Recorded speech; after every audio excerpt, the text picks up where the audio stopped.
Some of you may become somewhat uncomfortable as parts of this film unfold, but I think if you listen carefully... Nature has intended Today, that everybody you be a A healthy, happy sex life is the most wonderful and exciting. We've all experienced curiosity about ourselves and the opposite sex. Who hasn't? I have my glass of Prosecco here because So I do can't I. deal. I can't process this.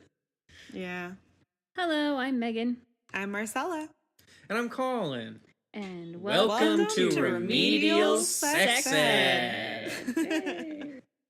Ed. We've been uploading weekly up until this point, but due to other real life things and because we officially have a backlog of content, we are officially moving to bi-weekly uploads from this point onwards. Yeah, I think it's going to result in a better podcast at the end of the day. And hey, who knew that a podcast was so much work? So I think, going to a podcast every other week is going to result in a better show for everybody and easier, less hectic life for the three of us. Yes, I also think that it'll just make sure that we're producing the best possible content that we can create for our listeners so that we can really take our time to make it as good as we want it. Yes. Yeah. Yes. To all the things. So, this is a good thing. Yes. So today, to kind of tack on to, we've been kind of on a journey from talking about what is sex and what is virginity. We just did the first of the religion and sex episode, and to continue on that journey, today we are talking about our personal experiences with Christian guilt.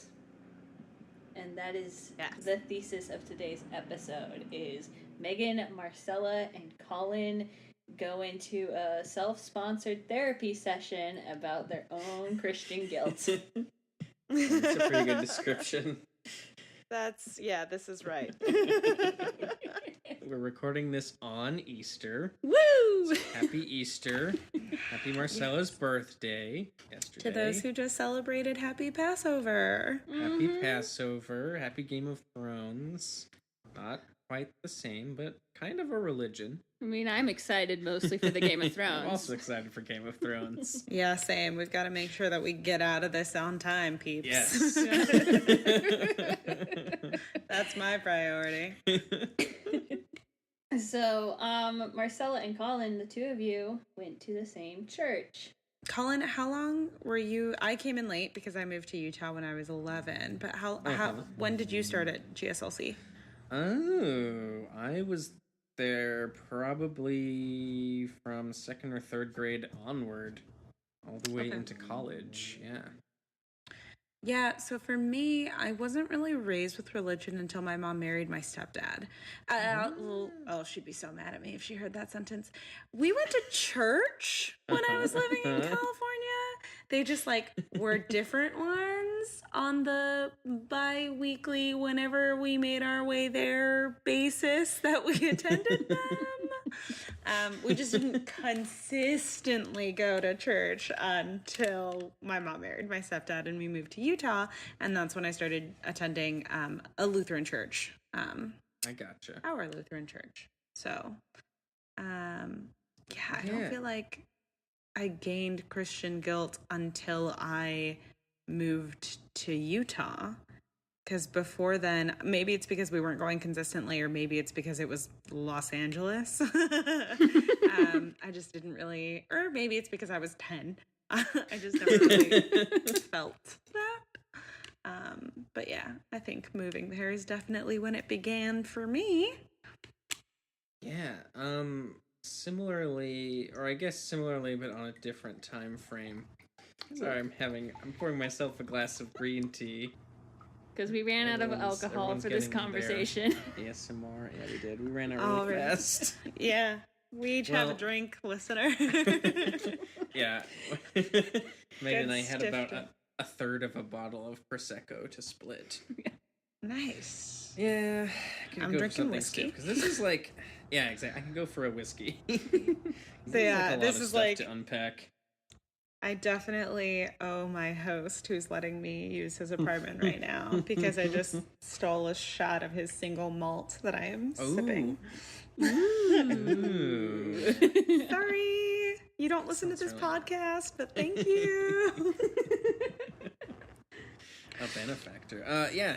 Like, likewise, before going to Good Shepherd, I don't remember being particularly religious. And my dad was not and is not a religious person. He's kind of an atheist, agnostic fellow, which is fine. Not super relevant. So my mom was the one to drag us to church, and before we moved to Salt Lake, yeah, we didn't. I don't remember going to church very often. I remember going to Vacation Bible School, but Vacation Bible, that was called Vacation Bible School. VBS. VBS once over the summer, and that was pretty fun. Like doing the activities and making stuff.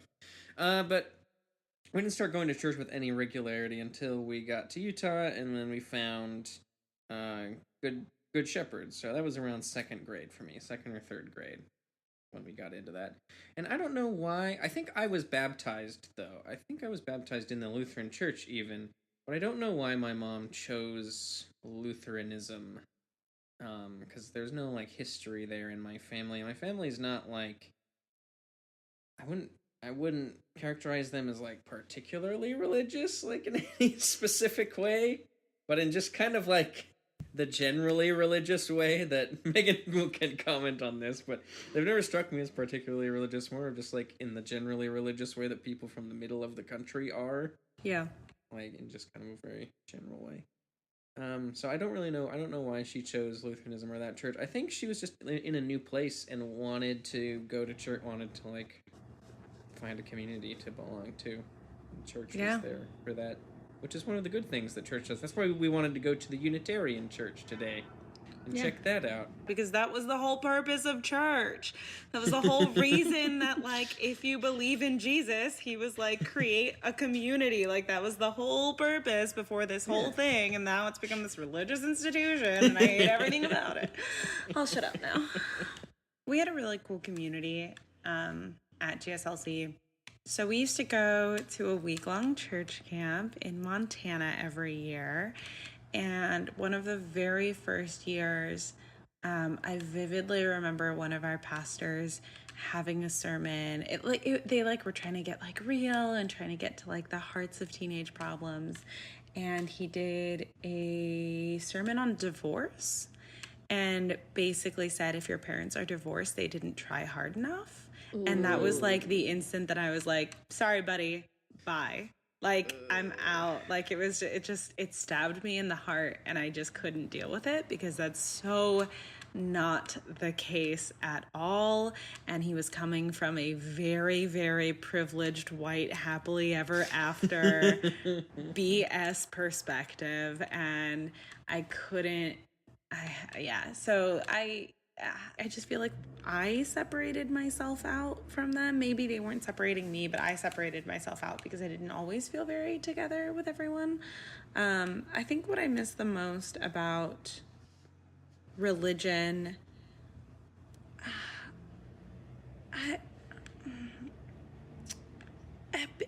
sincerity, like the people were just, they did care, and they were, every time I go back, people that I don't really recognize will remember me and my grandmother who passed away last year and like come up and hug me. And there is like this sense of it does stem from love. And that's something that's really, really special. And I have to give credit for. I didn't really start thinking about religion until like halfway through elementary school when I think Mormon kids start getting baptized at like age 8, or is it 12? Yes. The year that you're able to ask questions. Yeah. So that's when it started kind of popping up, and it started clicking that I didn't attend church. And I asked my dad what religion we were, and he just looked around the kitchen and he said, Toasterite. And he like gave this whole fake answer about shit we don't believe, and like the rules were we go skiing on Sundays, we watch The Simpsons at night, all hail the mighty toaster. I like it. And then I'm not a Simpsons fan, but otherwise I'm sold. How this affected my spirituality is also, I mentioned that there's like a million different beliefs in my family. Every single one of them has tried to like sell me on their religion at different points in my life. And I think the effect that more or less had is I actually got really interested in talking to people about spiritual beliefs. Like, no one was ever going to sell me on one over the other, but I do find it really fascinating. And I started kind of developing spirituality by like association. So I do find like cathedrals really moving, right? Yeah. I find national parks really moving. Mm-hmm. Like, I found things that weren't necessarily a text or like meeting every Sunday as like ways to like, I don't want to say find connection with God, because I think it's more abstract than that. Like, this whatever is going on that isn't always clearly defined was kind of how I connected it all together. And I think one of the ways that I probably had the most like beliefs based on association was regarding sex. I have this vague memory of being in like 5th grade or something like that, like on the precipice of knowing what sex was and what it was to like make out with someone, but not really being in puberty yet. Mm-hmm. And I was talking to, I think, my great grandpa and my grandma, and for some reason we were talking about virginity because my family's weird. Yeah, that is a weird thing to. No, it's not that weird to talk about. It was just, we were talking about it, and I said, I told my mom, for reasons I don't know why, but I told my mom I bet her $15 that I would wait until marriage to have sex. And my mom was like, yeah, that was my mom's reaction. I'd take that bet right now. She was like, yeah, that's not gonna happen. She didn't even believe in me at like 9. Good for your mom. No, it's not a healthy way. I'm gonna say it's not a healthy way to live your life. No. But it's weird that like my parents never told me that was an expectation. Like, my Right. family never had that expectation for me, but yeah, I still felt it was something I had to do, Right. just based on the environment that we grew up in. Yeah, that's weird. It's like, I did not talk with my parents about sex. And I also, I never got the expectation from them that I was supposed to wait until I was married to have sex. I think they both, both my mom and my dad, fully expected me to be having sex, in high school or college. And I just, because I was much more devout than either of them, I went the other way, and I said, no, I'm going to save my pure body for marriage, my pure wife. And I really thought, up until I was maybe like 20, 21, that was really my goal. I was gunning for it. Everything in my, a lot of the people I had surrounded myself with, and the ideology I was immersed in, told me that was a good idea, the best way to live. I mean, I was always, there were a few of the kids in our class that I always kind of revered because they seemed so spiritual, and Colin was 100% one of them. Aw, thank you. Yeah. It's weird talking about it now, but thank you. And I mean, Yeah. that kind of brings home the whole, like, power that we got as teenagers for participating in this religious structure. It was weird. Yeah. I was a leader. I think we should all notice how weird that is, that I was a leader in my church for a good other leader. younger children. Like, and the fact that we all called each other, like, children and daughters and grandmothers. Did you guys do that on the boys' side? No, we did not do that on the boys' side. Oh, God. We had a lot of everyone had a nickname, though. Yes, the boys' Breakfast side Club. did have really cool nicknames. Yeah. The girls' side was my mom, and all of the kids that I took care of were my kids, and was their grandmother. And like, that was like, makes it- yeah. yeah, no, it was gross. It's sweet. I don't want to I am passing judgment, but I don't want to pass judgment on it.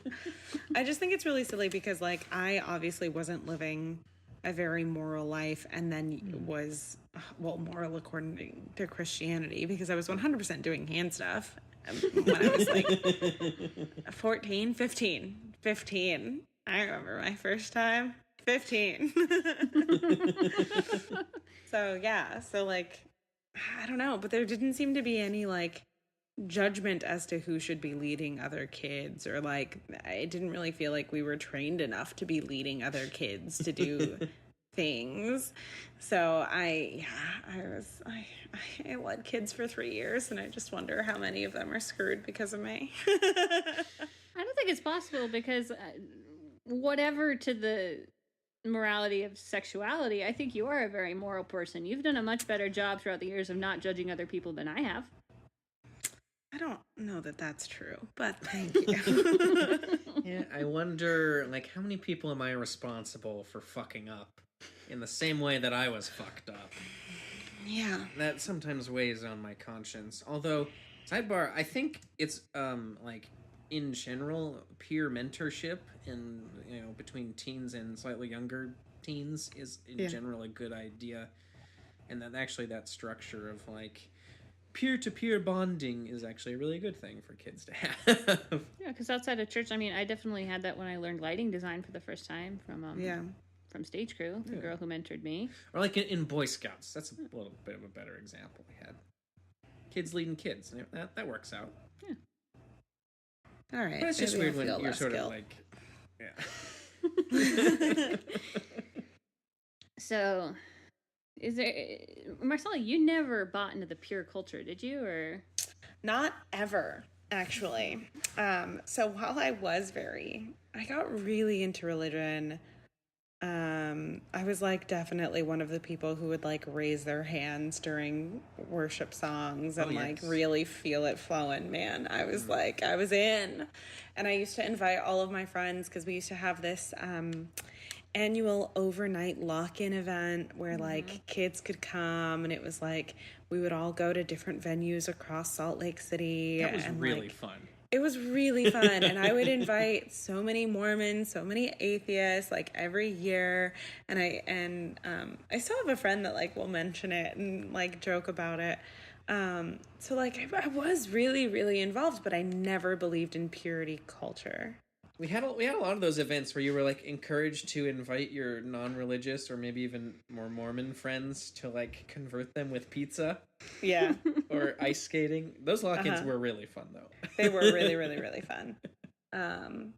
But I think that's why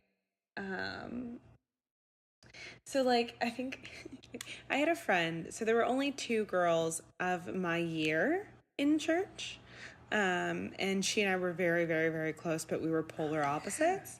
So yes, so my friend and I were a really good balance for each other because my friend was really religious. She is and was so moral and so faithful, and she really bought into purity culture. But I think in some ways she bought into purity culture and made accidentally, it definitely wasn't on purpose, but made other people feel bad about themselves. And so I think that we were a really good counterbalance because I was probably a little too accepting of like, you and everything's fine and blah, blah, blah, blah. So I think we were actually really good balances. And the best example is her sister and how her sister's path with religion and sexuality has grown over the years. Is she's like definitely learned from the 2 of us and found a healthy middle, because I think I'm one extreme and my friend's the other. And but like, so the reason I bring this up is my leader, like I said, I adored her. Like I looked up to her so much, but she also made me feel really guilty about how comfortable I was with my sexual exploration. And she was like so not having my dating life. Like she really, like she wanted to save my soul. Okay, so I'm going to tie us from Christian guilt into sex officially. I'm breaking the seal. I'm popping the cherry. We've been talking around it for a while. Let's do it. I had just begun my senior year of high school. And on and off for about a year, I had been fooling around with a Mormon kid who had adhered. His family believed in that you can't really date. Which is not typical for Mormons. They date a lot, right? Not seriously. Right, but they date around. No, but but they don't have relationships. Oh. All right. And so... is that real? Yeah. Or this is at least the story I was told, and I learned a lot of lessons from this experience. Lesson number 1: if anyone tries to make you a secret relationship, shut that bullshit down immediately. 1000% in all cases. Yeah, like I think Oh shoot, maybe not in all cases. the only case where it's not applicable is in a same-sex relationship where one partner cannot come out to their parents. That makes sense to me. Or in a case where parents are abusive, or like I just went down the rabbit hole and I was like, nah, dang it, I can't stand by that argument anymore. In this argument, in the situation that happened to me, it was not acceptable, and after this, I never let it happen ever again. Mm-hmm. So that was lesson 1. Lesson 2 is he wasn't everything butter. So he believed in all physical activities except for penetrative sex. And we were pushing the limits further and further with each time of how far we could take it. Like you do. And I specifically remember looking him in the face and asking him if he was ready. And he never officially answered. He just went for it. And after it was done, after you'd had sex. Yeah. After we had sex, we'd finish. He finished. Right. Yeah. Insert female orgasm joke. But I mean, I remember, I want to really emphasize that consent is reversible. That's lesson number 2 out of this story. Yeah. Because I knew something was wrong. Like, he didn't say anything. He was so disconnected. I wanted to stop, like, immediately. Right. And I really want to enforce. That's lesson number 2 of the story. Yeah, it sounds like both of you needed to remember that it was reversible. Yeah, very much so. And that's so sad. And so he left, and he called me crying immediately after. And I have felt terrible about this my entire life. Because I hate that I am partially responsible for making him feel like he lost a part of himself. Yeah. I really hate that. That sucks. He should not have had to go through that. And B, I hate that he basically implied that I was kind of a whore. You were his Eve. I totally, I hate that mentality that gets thrown on women, and it's so sad, and I'm really sorry that you went through that. It's a horrible situation all around. Yeah, I mean, so the third thing is he was the last Christian I dated. Lol. Until this guy. Until Colin, and we'll get there. 2 thumbs and loves Jesus. So that was that is my major icky Christian guilt story. I've opened the floodgates. Yeah. Well, you dear listener, not even you are safe from Christian guilt. It's sexually transmitted, unfortunately. Yeah. Okay. My Christian guilt was a series of events. Obviously, like I said, I was I didn't have sex until I was 18, but I did start fooling around and having like oral sex, and anyway, I went through all the steps before, the whole everything but idea, all throughout high school. And I definitely would feel guilty, especially when I would go to these like week-long Christian camp events, as to what I was doing and how that aligned. But I also never believed in purity, so it was like really conflicting for me, because I was like, no, it's all BS, but also, dang it, I'm the worst. Like, just it was just super, super conflicting. And then I've already mentioned my virginity story and the stupid mess that was. But immediately after losing my virginity, I went into a spiral of Christian guilt, where I just thought that I had lost all value of my body. I was worthless. And instead of like being instead of thinking like, okay, I'm going to be pure now, I was like, it doesn't even matter who I have sex with, and like immediately had sex with somebody else, and then like immediately had sex with somebody else, and luckily that one turned out to be a beautiful 2-year relationship that healed my whole ideas on sex and even religion a little bit. So I'm very lucky that that third guy came around as soon as he did. Until then, it was like 2 months of really hating myself for having had sex, which like I completely agree that I did it the wrong way because I didn't do it with somebody that meant something to me, but it doesn't define who I am, and it sucks that for 2 months my entire identity was that I had lost who I was. And that's what I hate about the whole Christian guilt thing, is it's just like my value as a woman was so tied to my virginity that me, who had been telling my mother that I was definitely having sex before marriage since I was 12 years old, still lost all sense of value for my own body after having sex for the first time. That sucks. Yeah. It's awful. So, yeah, there's my Christian guilt. Colin, you're up. Take us away. Christian guilt. So, oh boy,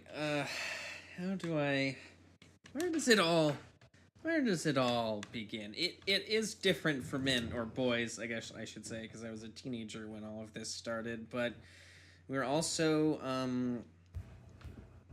it was like a big part of our youth group and Bible study to like be mindful of our like lustful thoughts for women, and to Really? yes, we talked about it a lot. It came up at our weekly Bible studies like almost every week, where somebody would confess to like having watched porn or Is that just every boy every week? well, because every week you'd be like, yes, of course I jerked it because I'm 15. And so you'd just be like, okay, do I have the emotional energy to confess this week? Like, is this the week I do it? You know, because it's every week. Sorry, I don't mean to laugh. That's... Yeah, no. No, it was bad, and I'm looking sorry. back, it was like fucking traumatic. To have to like fess up to masturbating and have so much... Like, because there was, yeah, so, like, our focus there was, like, not masturbating, and not even thinking lustful. We talked about lust a lot, the sin of lust a lot, in terms of, like, of thinking sexual thoughts about a woman, and, like, part of it is good. Okay, hold on. To a certain extent, like, young boys, you should not be ogling your classmates and always thinking sexual thoughts about, like, every girl you come across. They're like, yes, respect is good to teach. Yes, I completely it's good agree. to teach respect and be like, don't be a perv. But at the same time, we were just totally shamed, like totally guilt-ridden about every single like stray thought we had, or every time I looked at porn, every time I masturbated, I would have to feel really bad about it. I would feel really, really bad. And so that's sort of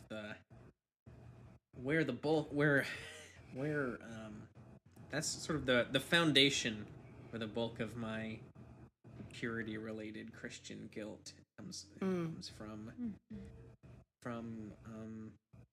just getting what am I trying to say? How am I trying to say it? The flip side of purity culture for young men is that you are supposed to like always be strong, maintain a really strong will, and not like stumble, which is the language they use a lot, by jerking off or looking at porn or, God forbid, having sex with someone. You're supposed to remain strong so that you can be you can be a leader in the church, and B, you can be a leader in your future family, and you're supposed to stay pure, C, so that you can be a leader and a good husband to your future virginal Christian wife. And it's like, you know, we would get a lot of shame thrown on us, being like, you know, what if the person you marry is a virgin and you're not? Do you want to like bring all that shame onto them? And then you also get lots of Christian talk about like how when you have sex with someone, you're like sharing a part of your soul with them, and you don't want to split apart. your soul amongst a bunch of different people. And so I just got all of that stuff osmosed onto me, and on top of that was like the weekly having to come clean about it. The flip side of those Bible studies was though that it was just like when we weren't feeling bad about jerking it, we were able to talk with each other about the things that were bothering us, and so it kind of functioned like a support group in that sense, and that was actually really healthy. Which is why to this day I'm so conflicted about my experiences at the church, and particularly in that Bible study group, because like man, having a group of other young men you can just come and talk to about your teenage problems and have them commiserate and offer advice or not if you don't want it, and then to just like all pray for you and hope that things get better for you. That's like an amazing type of support. Yeah. An amazing support system to have when you're a teenager. So I'm gonna shout out Matt Kane really quick from last week's episode. He brought up that same analogy that was taught because he was only a couple years older than us, so he got a lot of the same kind of purity culture growing up. Yep. He, as a youth minister, a Presbyterian youth minister, thinks that analogy that you're losing a part of your soul every time you have sex with someone is utter crap. Good.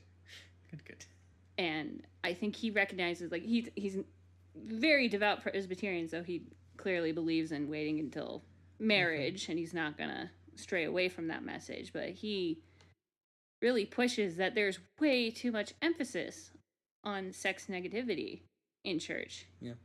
And I think if there wasn't the sex negativity with your guys' experience, do you think you would have actually, if sex had been taken out of the equation, would you still have gone to Good Shepherd? What? I mean, that. Are you Are asking we tying gay marriage to that? Yeah, are you because asking, the like, only if we had reason- gone to a cooler church like the Anglicans or No, I'm saying that I think there's a lot of pressure in Anglican society to be so focused on sex negativity that it actually ostracizes more. Whereas a lot of the things that you were saying about having a group where teenage boys can just talk about problems, if you didn't have to confess the times you jerked it off, that would have been great. And I do think that same-sex marriage is tied into the sex negativity because there's no reason to hate the LGBT community for any other reason other than sex. That's it. That is the only reason to hate them. and their damn good fashion sense. I mean, jealousy.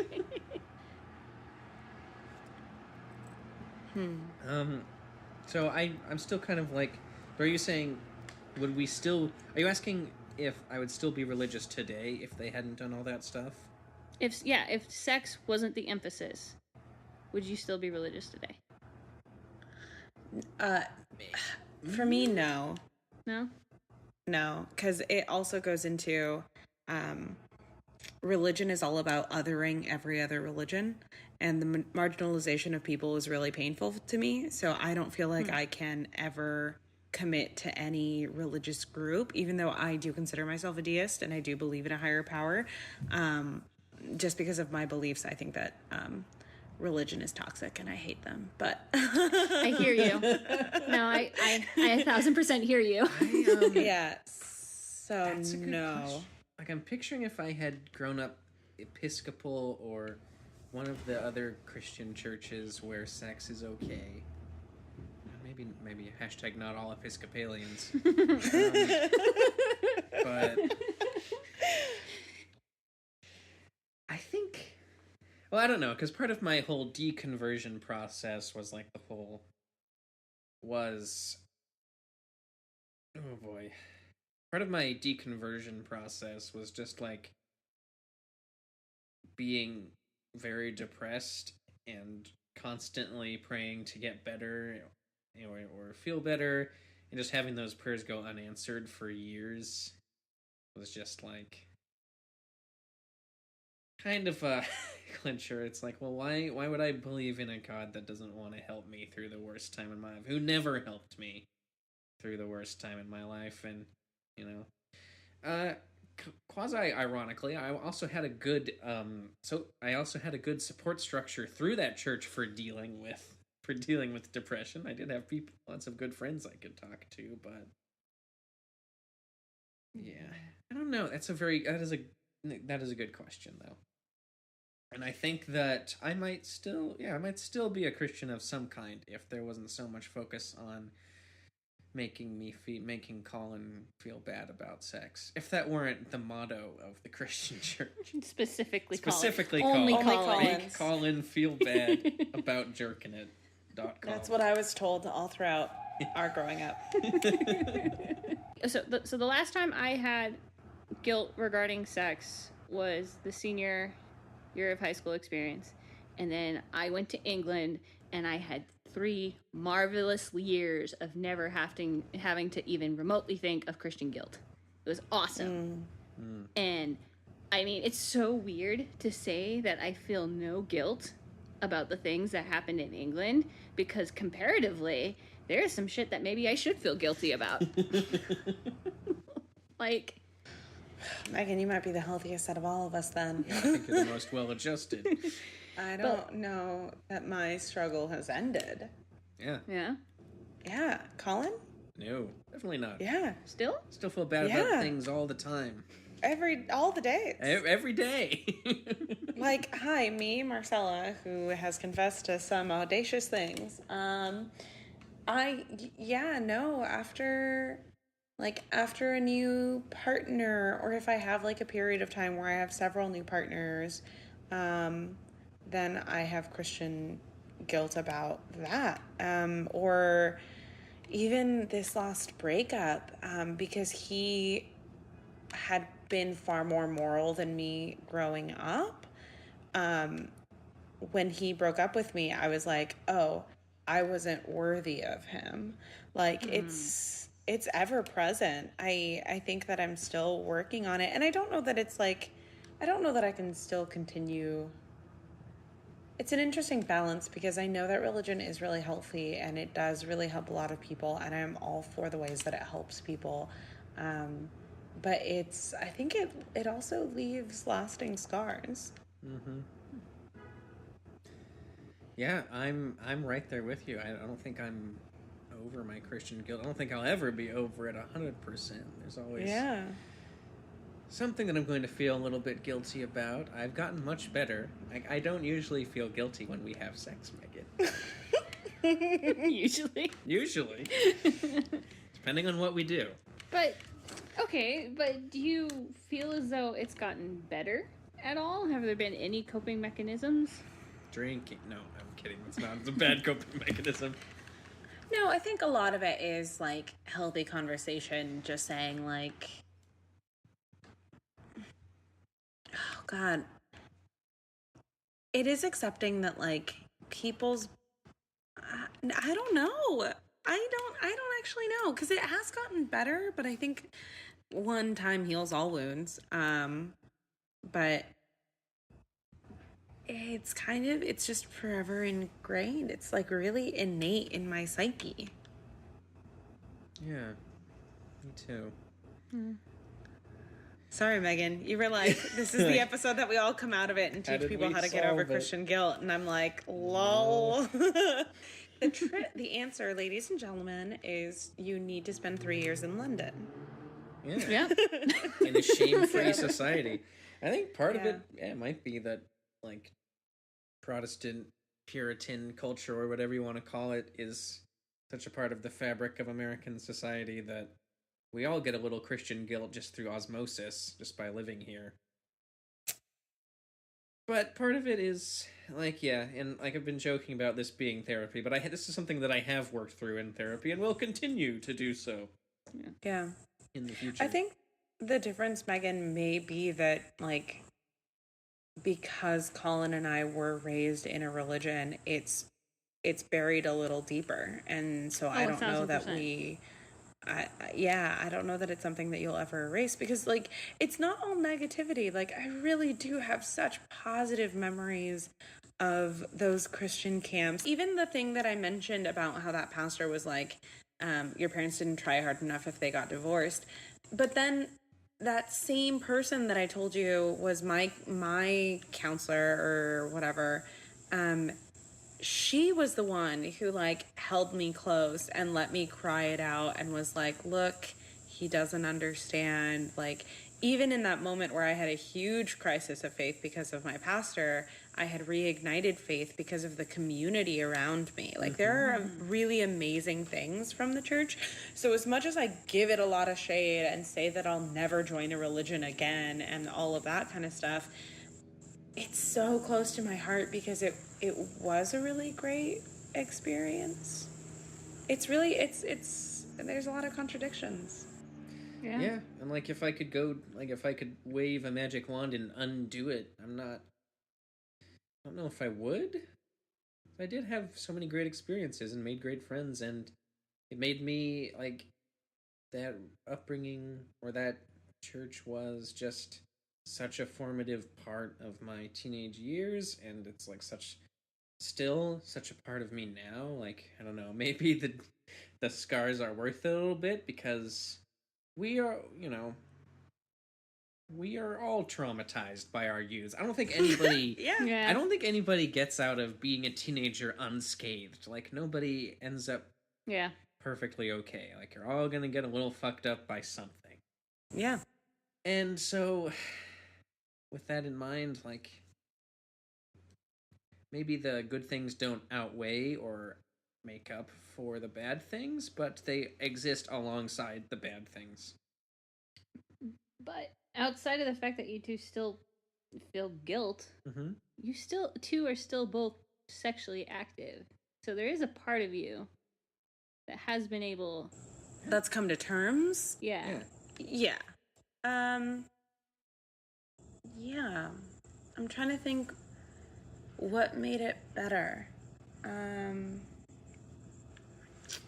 For me, it was finding a really amazing partner. I really have to shout it out to my first love because he was so supportive. And I remember, like, in the middle of sex one time, bursting into tears and being like, I feel awful that I didn't wait for you. And his response was like, and I'm sure that anyway, his response was that he absolutely had zero feelings about whether or not I was virginal and had waited for him or not. He was glad that pressure wasn't a part of our relationship because he had come from, he was raised Mormon. But he was entirely supportive. So I think it all comes down to choose your sexual partners wisely. So yeah, they'll support you, and you'll be able to have these conversations, and that'll make things better. Because until him, I was in a really, really bad place, and my 2 years with him were so healing. Yeah, being with somebody who does not have a lot of sexual hang-ups was very freeing. And someone who was able to, like, I remember the first time, I think, like, even more impactful than the first time we had P&V sex was the first time you ever saw me naked. Like, that was a really vulnerable time for me. And the way that you made me feel sexy and loved was, like, the perfect response. It was like, oh, I don't have to feel ashamed. Yeah. I can just feel like a sexy man, and That you are. that I am. A sexy man. A sexy man.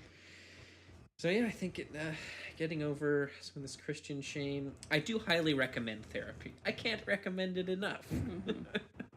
But yeah, part of it is just like having good sexual partners and having a good grip on what you want out of your sex life, like taking charge of it, because being dominated by shame is like really letting other people, the people in your past, decide the future of your sex life, the present and future of your sex life. So you really sitting down with yourself and saying, well, what do I want out of this? That's you taking control, and I think that control will really help you overcome the guilt and the shame. Colin, something we never ever discussed in the virginity episode, and it does relate to this. So you believed for until you were 20, basically until we started dating, that you were gonna save your virginity for marriage, and you were gonna marry another Christian woman who was also a virgin. Hi, I was not a virgin. We are married. We are married. We weren't. Like, is there any part of me that's sad that I'm not? No. I'm very glad things turned out the way they are.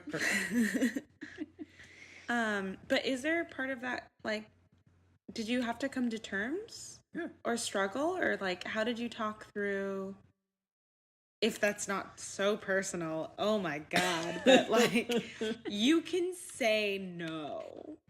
Well, what's the question? The question is really, like, how did your thinking develop? How did you come to terms with the scenario that you ended up with versus the scenario that you had planned for yourself? Well, it was kind of gradual. Like, I probably... Let's see.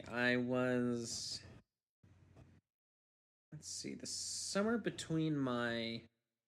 I can pinpoint the time when I really sort of...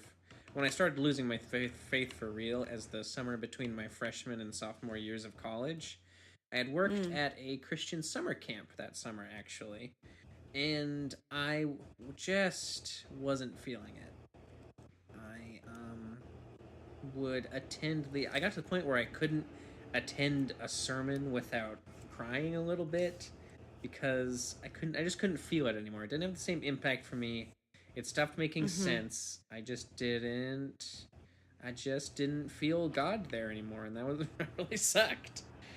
I know exactly the feeling you're talking about. And I wanted it so badly, but I just couldn't make it work anymore. So so there was that summer, and then sophomore year of college, it was my first year living. Wait, was it sophomore year, or was it? Anyway, it doesn't matter. So sophomore year of college, and it's my first year, like, living not at my parents' and not at the dorms. I'm in a house with a bunch of other dudes. And so I turned 21, and all of the things happen. And so I sort of, like, this is when... Oh boy, where am I going with this? It was kind of... There was a development from when I started losing my faith around 2021, and when I finally lost my virginity around 22. And so what gets me from there to there is just I didn't really go through anything but I started going on actual real dates with people and, like, making out with girls at parties, and it didn't go any further than that. Sorry, I'm laughing because I remember an instance when I saw Colin come out of a girl's bedroom, my roommate, and was in shock. Yeah. And so I started pushing the boundaries a little bit until I finally got to a place where I was like, okay, I'm not really into this whole religion thing anymore. I really want to lose my virginity. I'm tired of having it. And I think part of me thought, like, I would feel less shame if I just got it over with. Which was the wrong way to think about it. I'm glad I didn't do it that way. Glad I didn't lose it that way. So I guess that is sort of my rambling way of explaining how I got there. So, Colin, a lot of people were looking out for you when we started dating. So that you wouldn't ruin me? This is a true story. So, well, now they know, it's all good. But it was good. But I remember, the first text was, so you and I re-met each other at your ex-girlfriend's birthday party. Despite the fact that I am agnostic, I do have a ton of rules regarding sex and dating. And one of those rules is you don't hit on someone's ex-boyfriend at their birthday party. That's fucking skeezy. Yes. Yeah. And so despite the fact that I was super into you, and from what I recall, you were super into me. I was. Yeah. Still am. I didn't actually ask you out until after I texted both your ex and Marcella to double check. I was like, she says it's okay. Does she mean it's okay? Or is this like... She meant it was okay. We also progressively, that's the thing. She broke away from our pattern. We had long-term boyfriends at the same time. We had our single slut phases at the same time. We were doing all this together. I was so excited for her to be home and for us to be whoring around Salt Lake City. And then she found you. Woo! I took her away from you. And I never wanted to know anything about your penis. I told her that was like a rule. So we weren't allowed to talk about your sex life because I was like, Colin, like I said, I had looked up to you religiously all throughout middle school. So I was like, I can't know anything about his dick. Like, I don't want any stories. It was such bullcrap because we were partners in crime, and then all of a sudden she's like, we're not partners anymore. Sorry, it's over. You chose the one man whose penis I cannot know anything about. I can never completely smooth down there. Like a Ken doll. Like a Ken I don't doll. even think that Colin knew, like, the status that I had given you. Because, like, if she had dated... I didn't know until today. Eric, yeah, if she had dated, like, Eric or anybody else in church, that would have been like, oh, that's funny and weird. But, like, you, it was just like, I can't know anything about... He's not allowed to have sex. He's the purest human I know. I was... So I'm sorry, because I Christian guilted you. That's okay. Our friend Sarah said to me, she said directly, we can't hate Colin. If you two break up, he stays. Yeah.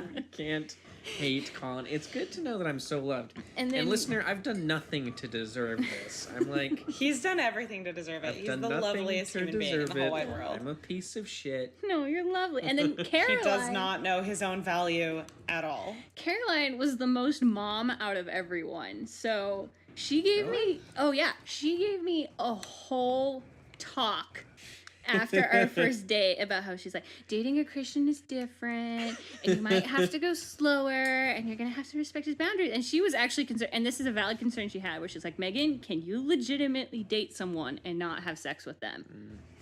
And I remember going away from that conversation being like, that is a valid question, Care Bear. She's a good one. And the next day, I saw her after our second date, Yeah. and I was wearing a turtleneck. I forgot. He gives monster hickeys. He does. So, Yeah. I was like, hey, Caroline, remember that time that you told me that Colin was not going to be slow. comfortable with anything? yeah, oh boy.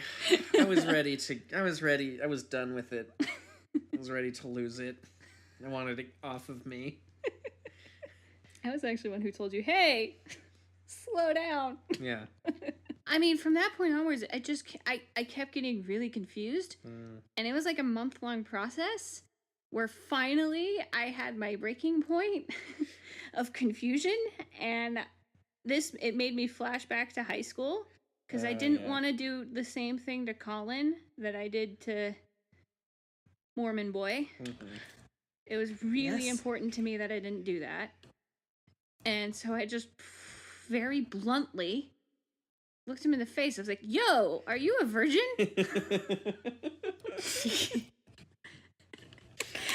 Your tact isn't. And yeah. And I mean, I don't know that I would have approached it any better way. to finalize my story, the two of us had a really long adult conversation afterwards, which I think is necessary for anyone who thinks that they're ready to lose their virginities. You need to be able to talk about it in an adult and mature manner with someone else that you're with. And, we came to a conclusion, and we continued to date, and everything's a bro. Yeah, everything's fine. Yeah. I think that's super important. I love that you guys were able to have that conversation. Yeah, we were. Yeah. Because I wanted to lose it right away. It's like, yo. And I wanted to take things too fast. Faster than I was ready. So we were able to have an adult conversation. And then I made Megan wait. Forever. While we did everything but. Where I was comfortable enough. And he had 100% had the right to do that, but ladies can get blue balls too. And it was not Colin's problem. It was mine. That's what masturbation is for. Finish yourself off after a session. It's fine. I guess maybe is the point of this podcast episode to say to anyone who is struggling with Christian guilt, you are not alone. Yeah. Not alone. 100% not alone. Yeah. You have 3 adults who started a sex-based podcast. And still deal with Christian guilt. Especially concerning sex. It's not just sex, but it's mostly sex. Yeah, it's mostly sex. It was my birthday yesterday, listener, and I got messages on Facebook from adults from our church that were like, have a blessed birthday. And I was like, oh God, you're on Facebook. You see all of my promotions for my podcast. They still wished you a happy birthday. So that was a thing that I felt yesterday. I mean, I guess I said earlier that I haven't really felt guilt in a long time. I guess I do feel a lot of guilt sometimes when we release these episodes, because I'm like, I'm saying things and they are out there. They are out They're for out all there. the youth pastors in the world to hear. Yeah. As the religion series continues and we interview other religious faiths, I think it'd be really interesting to bring in kids who grew up in those faiths and hear like their version of Christian guilt. Yeah. Because I think it's like, it's probably all the same. It's just like our cultures are shaming us from accepting that this is literally how we procreate and continue the species, and it's in our bodies to want to do this thing, and yet somehow it is also the worst thing you can do. The worst thing you can do or be. Yeah. Well, again, I'm going to shout I think out... it's just good to talk about it. I'm going to shout out Matt Cain because, while I think the two of us have disagreements in regards to marriage's role and probably in regards to kink, I do 100% appreciate that he is a very sex-positive person and he tries to remain sex-positive when talking to his youth. Totes. And he said abstinence only works until it doesn't. Yeah. Yeah. And he is a religious person. And he agreed. He was the first person who agreed to let me interview him, and I do respect him a lot. And I think that dialogue going forward of telling kids like, yeah, you should probably be married, but you know what, sex is a thing. It's a little bit. I think it's just changing the language as to like why these things were put in place. And the more that I think about religion and why certain rules exist, I understand the backing, right? Because like sex is really personal and it is sharing a lot of vulnerability about yourself. Mm-hmm. And I think if we just steer the language away from only have sex until you're married, or to like, the reason we suggest waiting until marriage is because of how vulnerable you're going to be, so that you can set the expectations of what it's going to be like or the first time, or like what feelings you may encounter, things like that. I think the big thing for me and Christianity is like, you say these rules, but not enough people are going to the why, right? Like there were all of these rules about what you were allowed to eat, and it was because it was safer for you to eat those things. Like, take these rules in context, give me the reasoning behind it, because when I went to college and I decided I wanted to lose my virginity, I was like, oh, it's just all of this utter BS that Christian has given me that makes me my only value as a woman be my virginity, and I am against that, and I am a feminist, and all of this is blah blah blah blah. And instead I really missed out on the opportunity of like, oh, it is a really vulnerable thing to share with somebody, and it does really matter. And I'm still in support of people who have one night stands. I'm one of them. But like, it's something that you need to be aware of. Like, it is this really personal connection, and I feel like the emphasis should be on that, on the why behind the rule. I 1,000% agree with you. Well, to anyone feeling Christian guilt, I love you. Yeah. You're not alone. Talking about it helps. Therapy. Go see a professional therapist. Make sure they're not religious. A lot of therapy is like religion based. And so maybe if you're having a lot of Christian guilt, you don't want to have a therapist who's going to try and rope you back into a church. Even though that would be very, very unprofessional, but happens. Unethical. Yeah. Also, I think that there is a way to deal with. I'm sure that there are healthy people out there who have found a way to reconcile their religion and their sexual attitude. If you're one of them, I'd friggin' love to Send us an interview email, you. reeeaalll@gmail.